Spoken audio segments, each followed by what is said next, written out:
ನಮಸ್ಕಾರ. ಮತ್ತೆ ನಿಮಗೆಲ್ಲ ಮಿನಿ ಮಾತು ಕಾರ್ಯಕ್ರಮಕ್ಕೆ ಸ್ವಾಗತ. ನಿನ್ನೆ ಕೊನೆಯಲ್ಲಿ ಸ್ವಲ್ಪ ಮಾರ್ಕೆಟ್‌ನ ಏರಿಸಿದ್ರು.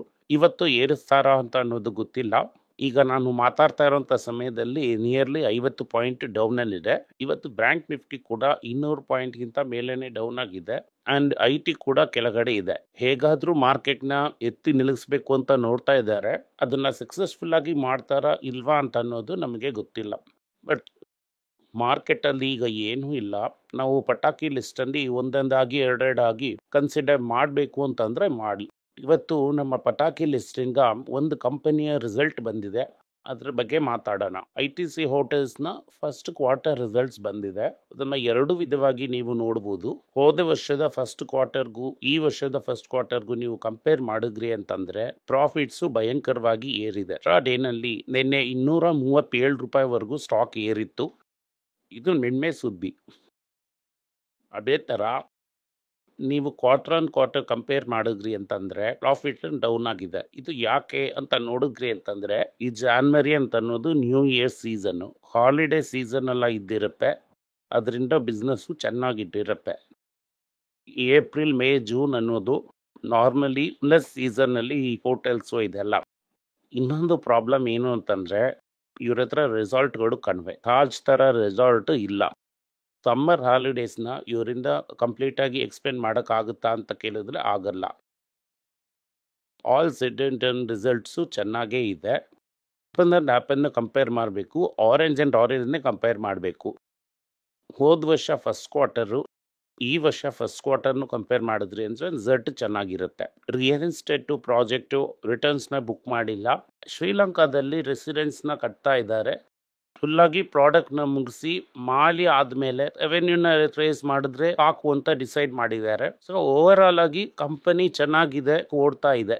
ಇಂಡಿಯಾದಲ್ಲಿ ಬಿಸ್ನೆಸ್ ಏರ್ತಾ ಈ ಸ್ಟಾಕ್ ಕೂಡ ಏರುತ್ತೆ. ಇವರು ಈಗ ತಾನೇ ಬೇರೆಯಾಗಿ ಕಂಪನಿನ ಮಾಡಿದ್ದಾರೆ. ಅದರಿಂದ ಈಗ ಹೋಟೆಲ್ ಅಸೆಟ್ ಸ್ಟ್ರಾಟಜಿ ನಲ್ಲಿ ಈಗ ಹೋಟೆಲ್ಸ್ನ ಈಗ ಕನ್ಸಿಡರ್ ಮಾಡ್ತಾರೆ. ಸೊ ನೀವು ಇಂಡಿಯನ್ ಹೋಟೆಲ್ಸ್ನ ಈಗ ನೋಡ್ಬೋದು. ಅದು ನಮಗೆ ಫ್ರೀಯಾಗಿ ಬಂದಂಥ ಸ್ಟಾಕು.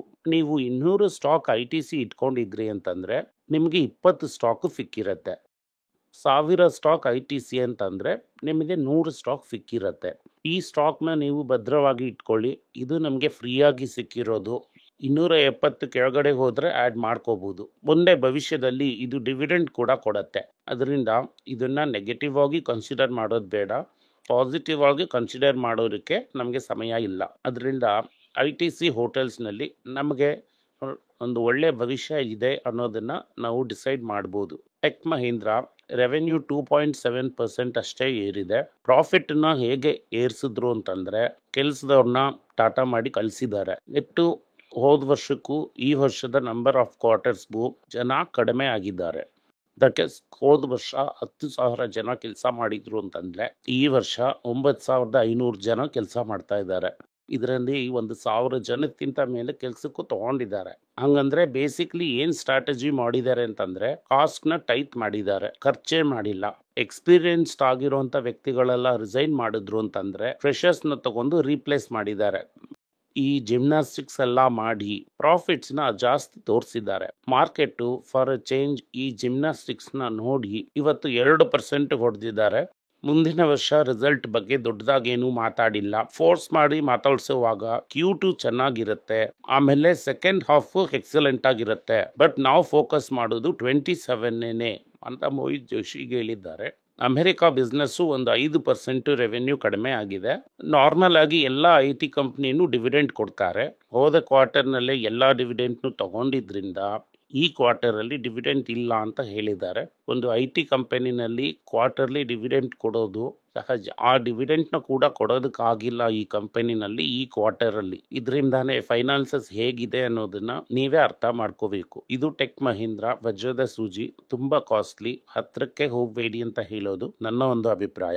ಇದುವರೆಗೂ 3 ದೊಡ್ಡ ಕಂಪನಿಯ IT ರಿಸಲ್ಟ್ಸು ಬಂದಿದೆ. ಇದಲ್ಲದೆ ಟಾಟಾ ಎಲೆಕ್ಸಿ, ಟಾಟಾ ಟೆಕ್ನಾಲಜೀಸ್ ಕೂಡ ಬಂದಿದೆ. ಈ 3ರಲ್ಲಿ BCS, HCL and tech Mahindra 3 ಕೂಡ ರೆವೆನ್ಯೂ ಫ್ಲಾಟ್ ಆಗಿದೆ. ಪ್ರಾಫಿಟ್ನ ಕಾಸ್ಟ್ ಕಟ್ ಮಾಡಿ ಏರಿಸಿದ್ದಾರೆ. HCL ಅಲ್ಲಿ ಸ್ವಲ್ಪ ಪ್ರಾಫಿಟ್ ಕಡಿಮೆ ಆಗೋಗಿದೆ. ಸೊ ಭವಿಷ್ಯದಲ್ಲಿ ಎಂಪ್ಲಾಯೀಸ್ನ ಕಟ್ ಮಾಡ್ತಾರೆ ಅಂತ ಅನ್ನೋದು ನಿಶ್ಚಿತ. ಈ ಪಿರಮಿಡ್ ಮಾಡೆಲ್ ಅಂತ ಒಂದು ಡೆವಲಪ್ ಆಗಿತ್ತು. ತುಂಬ ಜೂನಿಯರ್ಸ್ನ ಹಿಡಿದು ಅವರನ್ನ ತಗೊಂಡೋಗಿ ಕ್ಲೈಂಟ್ ಪ್ಲೇಸಲ್ಲಿ ಇಳಿಸೋಂಥ ಮಾಡೆಲ್ ಅಟ್ ಲೋ ಕಾಸ್ಟು. ಆ ಮಾಡೆಲ್ಲು ಈಗ ಬಿದ್ದೋಗಿದೆ. AI ಬಂದ ಮೇಲೆ ಅದು ಬಿದ್ದೋಗಿದೆ. ಅದರಿಂದಾನೇ ಜನನ ಕೆಲಸಕ್ಕೆ ತಗೊಳ್ಳಲ್ಲ ಅಂತಿದ್ದಾರೆ. ಇನ್ಫ್ಯಾಕ್ಟ್ TCS ಅಲ್ಲಿ ಒಂದು ದೊಡ್ಡ ಸೌಂಡೇ ಮಾಡ್ತಾ ಇದ್ದಾರೆ. ಸೋಷಿಯಲ್ ಮೀಡಿಯಾ ಫುಲ್ ಆಗಿ ಅದು ಇದೆ. 35 ದಿನಕ್ಕಿಂತ ಮೇಲೆ ನೀವು ಬೆನ್ಸಲ್ಲಿದ್ರೆ ನಿಮ್ಮನ್ನ ಎತ್ಬಿಡ್ತಾರೆ ಅನ್ನುವಂಥ ಒಂದು ಭಯ TCS ಅಲ್ಲಿ ಇದೆ. TCS ಅಲ್ಲಿ ಈ ಮಂತ್ ಎಂಡ್ ಒಳಗೆ ಆ ಫಸ್ಟ್ 35 ಡೇ ಬ್ಯಾಚ್ ರೆಡಿ ಆಗಿಬಿಡುತ್ತೆ. ಇನ್ಫ್ಯಾಕ್ಟ್ ಮಂತ್ ಎಂಡ್ಗಿಂತ ಮುಂಚೆನೇ ಆಗುತ್ತೆ. ಅದರಿಂದ ತುಂಬ ಜನನ ಫೋರ್ಸ್ ಮಾಡಿ ರಿಸೈನ್ ಮಾಡಿಸ್ತಾರೆ ಅನ್ನೋಂಥ ಒಂದು ಭಯ ಕೂಡ ಇದೆ. ಸೊ ಓವರ್ ಆಲ್ ಆಗಿ ನೋಡಿದ್ರಿ ಅಂತಂದರೆ IT ಇಂಡಸ್ಟ್ರಿ ಒಂದು ಟ್ರಬಲ್ ಟೈಮ್ಸಲ್ಲಿ ಹೋಗ್ತಾ ಇದೆ. ತುಂಬ ಪ್ರೆಷರಲ್ಲಿದೆ. ಅದಾದ್ಮೇಲೆ TSMC ರೆಕಾರ್ಡ್ ಪ್ರಾಫಿಟ್ಸ್ ಮೂಲಕ ಹೋಗ್ತಾ ಇದೆ. $200 ಬಿಲಿಯನ್ ತೈವಾನ್ ಡಾಲರ್ಗಿಂತ ಮೇಲೆ ಪ್ರಾಫಿಟ್ ಮಾಡುತ್ತೆ. ಟ್ರಂಪ್ ಅವರ ಸೆಮಿ ಕಂಡಕ್ಟರ್ ಟ್ಯಾರಿಫ್ ಈ ಬಿಸ್ನೆಸ್ನ ಹೇಗೆ ಎಫೆಕ್ಟ್ ಮಾಡುತ್ತೆ ಅನ್ನೋದನ್ನೇ ನಾವು ನೋಡಬೇಕಾಗತ್ತೆ. ಟ್ರಂಪ್ನ ಖುಷಿ ಮಾಡೋದಕ್ಕೋಸ್ಕರ ಅಮೆರಿಕಾದಲ್ಲೇ ಹಲವು ಪ್ಲಾನ್ಸ್ನ TSMC ತೆಗೆದಿದೆ. ಇದು ಟ್ರಂಪ್ನ ಇನ್ನೂ ಖುಷಿ ಪಡಿಸ್ತಾ ಇದೆ. ದಿನದಿಂದ ದಿನಕ್ಕೆ ಟ್ರಂಪ್ ಏನ್ ಮಾತಾಡ್ತಾ ಇದ್ದಾರೆ ಅನ್ನೋದು ಅವ್ರಿಗೆ ಗೊತ್ತಾಗುತ್ತಾ ಅನ್ನೋದೇ ಈಗ ಸಂದೇಹ ಆಗಿದೆ. ಕೋಕಾ ಕೋಲಾ ಸಕ್ಕರೆನ ಅಮೆರಿಕಾದಲ್ಲಿ ಮಾತ್ರ ತಗೊಳುತ್ತೆ, ಇನ್ಮೇಲೆ ಬೇರೆ ಊರಲ್ಲಿ ಸಕ್ಕರೆನ ತಗೊಳ್ಳೋದಿಲ್ಲ ಅಂತ ಟ್ರಂಪ್ ಹೇಳಿದ್ದಾರೆ. ಅಮೆರಿಕಾದಲ್ಲೇ ಎಲ್ಲಾ ಸಕ್ಕರೆನು ತಗೊಂಡ್ರೆ ಒಂದು ಕೋಕ್ ಬಾಟಲ್ $10ಗೆ ಮಾರಬೇಕಾಗುತ್ತೆ. ಅಮೆರಿಕಾದಲ್ಲಿ ಕೋಕ್ $10 ಅಂತ ಹಾಕಿದ್ರೆ ಯಾವನು ತಗೊಳ್ಳೋದಿಲ್ಲ. ಹೋಗದೆ ಇರೋಂಥ ಊರಿಗೆ ದಾರಿ ಇದ್ದಂಗೆ. ಆದರೆ ಅವರು ಅನೌನ್ಸ್ಮೆಂಟ್ ಮಾಡಿ ಹೇಳಿದ್ದಾರೆ ಕೋಕ್ ಬಾಟಲ್ಗೆ ಅಮೆರಿಕಾದಲ್ಲೇ ಶುಗರ್ ತಗೋತಾರೆ ಅಂತ. ಅದಾದ್ಮೇಲೆ ತುಂಬಾ ಇಂಪಾರ್ಟೆಂಟ್ ಆದಂಥ ವಿಷಯ ನಾವು ಮಾತಾಡ್ತಾ ಇರೋದು ಆಪಲ್ ಬಗ್ಗೆ. ಆಪಲ್ ರೆಕಾರ್ಡ್ ಐಫೋನ್ಸು ಇಂಡಿಯಾದಿಂದ ಸೋರ್ಸ್ ಮಾಡಿ ಪ್ರಪಂಚದಲ್ಲೆಲ್ಲ ಮಾರ್ತೀವಿ ಅಂತ ಅನೌನ್ಸ್ ಮಾಡಿದ್ದಾರೆ. ರ್ಯಾಪಿಡ್ ಆಗಿ ನಂಬರ್ ಆಫ್ ಐಫೋನ್ಸ್ನ ಏರಿಸಿದ್ದಾಗಿ ಹೇಳಿದ್ದಾರೆ. ಅಂದ್ರೆ ಟಾಟಾ ಮ್ಯಾನುಫ್ಯಾಕ್ಚರಿಂಗ್ ರ್ಯಾಪಿಡ್ ಆಗಿ ಗ್ರೋ ಆಗ್ತಾ ಇದೆ ಅಂತ ಅನ್ನೋದು ನಮಗೆ ಸ್ಪಷ್ಟವಾಗಿ ಗೊತ್ತಾಗ್ತಾ ಇದೆ. ಅವರ ಚೈನಾ +1 ಸ್ಟ್ರಾಟಜಿ ವರ್ಕೌಟ್ ಆಗ್ತಾ ಇದೆ ಅಂತ ಅನ್ನೋದು ನಮಗೆ ತುಂಬಾನೇ ಸ್ಪಷ್ಟವಾಗಿ ಅರ್ಥ ಆಗ್ತಾ ಇದೆ. ಸಿಪ್ಲಾ ಅವರ 90ನೇ ಬರ್ತ್ಡೇನ ಆಚರಿಸಿದ್ದಾರೆ. ಐಕಿಯಾ ಹಮೀದ್ ಏನ್ ಹೇಳ್ತಿದ್ದಾರೆ ಅಂತಂದ್ರೆ 1965ರಲ್ಲಿ ನಾನು ಈ ಕಂಪನಿಗೆ ಸೇರಿದೆ. ನಾನು ಸೇರಿ ಈಗ 60 ವರ್ಷ ಆಗಿದೆ. These are the best years of in my life ಅವರು ಹೇಳಿದ್ದಾರೆ. ಈಗ ಒಬೆಸಿಟಿಗೂ ಹಾರ್ಟ್ಗೂ ಮೆಡಿಸಿನ್ಸ್ನ ಲಾಂಚ್ ಮಾಡ್ತೀವಿ ಅಂತ ಹೇಳಿದ್ದಾರೆ.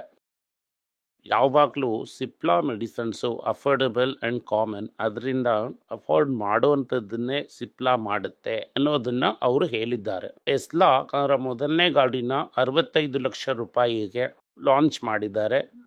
ತುಂಬ ಜನ ಕೇಳ್ತಾರೆ ಬೇರೆ ಕಡೆಗಳಲ್ಲಿ 32 ಲಕ್ಷ ರೂಪಾಯಿಗೆ ಮಾರುವಂಥ ಗಾಡಿನ ನೀವು ಯಾಕೆ 69 ಲಕ್ಷಕ್ಕೆ ಮಾರ್ತಾ ಇದ್ದೀರಾ ಅಂತ. ಅದಕ್ಕೆ ಅವ್ರು ಏನು ಹೇಳಿದ್ದಾರೆ ಅಂತಂದರೆ ಅದನ್ನು ನೀವು ಫೈನಾನ್ಸ್ ಮಿನಿಸ್ಟರ್ ಹತ್ರನೇ ಕೇಳಬೇಕು.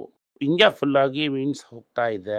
ಇದು ಫಸ್ಟ್ ಅಲ್ಲ, ಎಲ್ಲ car which is more than 4 metres tax ಈ ಥರನೇ. ಟ್ಯಾಕ್ಸು ಇದಕ್ಕಿಂತ ಜಾಸ್ತಿ, ಇಮ್ಐಸ್ ಬೆಲೆಗಿಂತ ಜಾಸ್ತಿ.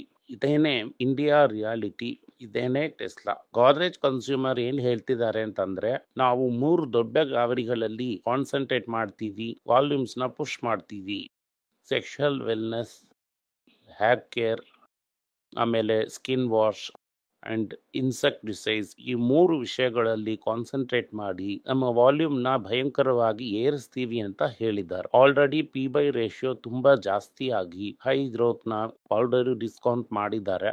ಇದಕ್ಕೂ ಮೇಲೆ ಅನ್ಲೆಸ್ ಅರ್ನಿಂಗ್ ಸರ್ಪ್ರೈಸ್ ಮಾಡಿಲ್ಲ ಅಂತಂದ್ರೆ ಪ್ರಾಫಿಟ್ ಏರುವಂತ ಸಾಧ್ಯತೆ ತುಂಬಾನೇ ಕಡಿಮೆ. ಇದೆಲ್ಲ ನಡೀತಾ ಇರುವಾಗ ಟ್ರಂಪ್ ಭಾಗವತರು ಏನ್ ಹೇಳ್ತಾರೆ ಅಂತಂದ್ರೆ ಇಂಡೋನೇಷ್ಯಾ ತರ ಒಂದು ಡೀಲು ಇಂಡಿಯಾಗೆ ಸಿಗುತ್ತೆ ಅಂತ ಹೇಳ್ತಾ ಇದ್ದಾರೆ. ಅದು ಏನ್ ಡೀಲು ಅಂತ ನೀವು ನೋಡಿದ್ರಿ ಅಂತಂದ್ರೆ ಇಂಡೋನೇಷ್ಯಾ ಅಮೆರಿಕಾಗೆ ಕಳಿಸುವಂತ ವಸ್ತುಗಳಿಗೆಲ್ಲ 19% ಟ್ಯಾಕ್ಸ್ ಹಾಕ್ತಾರೆ. ಇಂಡೋನೇಷ್ಯಾಗೆ ಅಮೆರಿಕ ಕೊಡುವಂಥ ವಸ್ತುಗಳೆಲ್ಲ ಟ್ಯಾಕ್ಸ್ ಫ್ರೀ ಆಗಿ ಕೊಡಬೇಕು ಅನ್ನೋದು ಡೀಲು. ಅದೇ ಡೀಲ್ನೇ ನನ್ನ ಫ್ರೆಂಡ್ ನರೇಂದ್ರ ಮೋದಿ ಕೊಟ್ಟಿರೋದಾಗಿ ಅವ್ರು ಹೇಳ್ತಿದ್ದಾರೆ.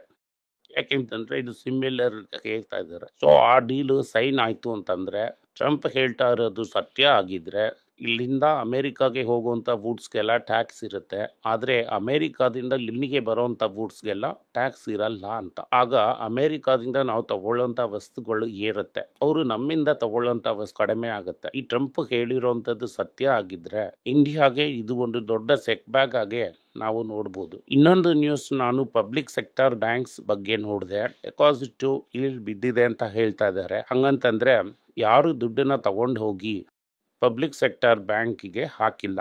ಕೊನೆಯಲ್ಲಿ ಪಬ್ಲಿಕ್ ಸೆಕ್ಟರ್ ಬ್ಯಾಂಕು ಶ್ರೀಮಂತರ ಮನೆಯ ಬಾಗಿಲನ್ನ ತಟ್ಟಿ ಏನಾದರೂ ಡೆಪಾಸಿಟ್ ಸಿಗುತ್ತಾ ಅಂತ ನೋಡೋಕೆ ಶುರು ಮಾಡಿದ್ದಾರೆ. ಸೆಬಿ ಏನು ಹೇಳ್ತಾರೆ ಅಂದರೆ, ಜವೇರಿ ಬಜಾರ್ ರೇಟ್ ಇಟ್ಕೊಂಡೇನೆ ಇನ್ಮೇಲೆ ಗೋಲ್ಡ್ ಅಂಡ್ ಸಿಲ್ವರ್ನ ಡಿಸೈಡ್ ಮಾಡಬೇಕು ಅಂತ ಐಡಿಯಾ ಕೊಟ್ಟಿದ್ದಾರೆ. ಅವ್ರಿಗೆ ಏನು ಅರ್ಥ ಆಗಿಲ್ಲ ಅಂತಂದ್ರೆ, ಗೋಲ್ಡು ಸಿಲ್ವರು ಮೋಸ್ಟ್ಲಿ ಇಂಪೋರ್ಟೆಡ್, ಹೊರದೇಶದಿಂದ ಡಾಲರ್ ಕೊಟ್ರೇನೆ ಬರುತ್ತೆ. ಹೊರದೇಶದ ಕಂಪನಿಗಳೇ ಡಿಸೈಡ್ ಮಾಡಿದ್ರು. ಇಂಡಿಯನ್ ಡೈನಮಿಕ್ಸ್ ಅದನ್ನ ಮೂವ್ ಮಾಡಲ್ಲ ಅಂತ ಅನ್ನೋದು ಸೆಬಿಗೆ ಅರ್ಥ ಆದ್ರೆ ಒಳ್ಳೇದು. ಕರ್ನಾಟಕ ಬ್ಯಾಂಕ್ ಅಲ್ಲಿ ಹೊಸ MD&M CEO ಸೇರಿದ್ದಾರೆ. ಅವರ ಹೆಸರು ಮಿಸ್ಟರ್ ಭಟ್. ಅದೇ ಬ್ಯಾಂಕ್ ಅಲ್ಲಿ ಕ್ಲರ್ಕ್ ಆಗಿ ಸೇರಿ GM ಆಗಿ ರಿಟೈರ್ ಆದಂತವ್ರು. ಅವರ ಹೆಸರನ್ನ ರಿಸರ್ವ್ ಬ್ಯಾಂಕ್ ಅಪ್ರೂವ್ ಮಾಡಿದೆ.